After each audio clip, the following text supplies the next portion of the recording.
حضرات محترم، جس طرح آپ حضرات کے علم میں ہے کہ ہمارے پاکستان کی مشہور و معروف شخصیت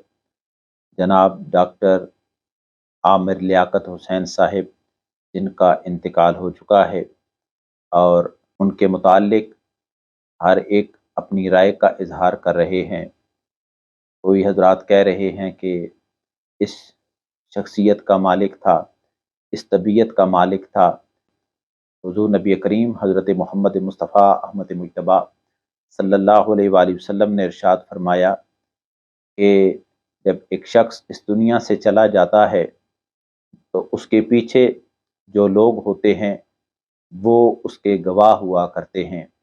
اگر وہ اس کی برائی کو بیان کریں تو اللہ تبارک و تعالی اس جیسا حال اس کو عطا کر دیں گے، لیکن جو لوگ اس کی اچھائی کو بیان کریں گے تو اللہ تبارک و تعالی ان لوگوں کو اس بندے کی اچھائی بیان کرنے کی وجہ سے اللہ تبارک و تعالی اس کی بخشش و مغفرت فرما دیں گے۔ تو ڈاکٹر عامر لیاقت حسین صاحب، آپ عقیدہ اہل سنہ و جماعت پر قائم رہنے والے انسان تھے۔ ہم یہ نہیں کہتے کہ ان سے کوئی گناہ سرزد نہیں ہوئے ہوں گے، کوئی غلطیاں نہیں ہوئی ہوں گی، لیکن جو ہمیں بات سننے کو ملی ان میں ہمیں یہی چیز عکس ہوئی کہ انہوں نے اہل سنہ و جماعت کے عقیدے پر اپنی زندگی کو مکمل کر دیا۔ آپ حضرات جانتے ہیں کہ جس طریقے کے ساتھ وہ ٹیلی ویژن پر پروگرام کیا کرتے تھے، ہم نے وہ دیکھے تو نہیں، لیکن ہمیں لوگوں سے ان کے متعلق علم ہوا، اور ان کا تعلق تمام مسالک کے علماء کے ساتھ تھا۔ دیوبند کے مسالک کے علماء کے ساتھ بھی ان کا تعلق تھا، اور یہ تعلق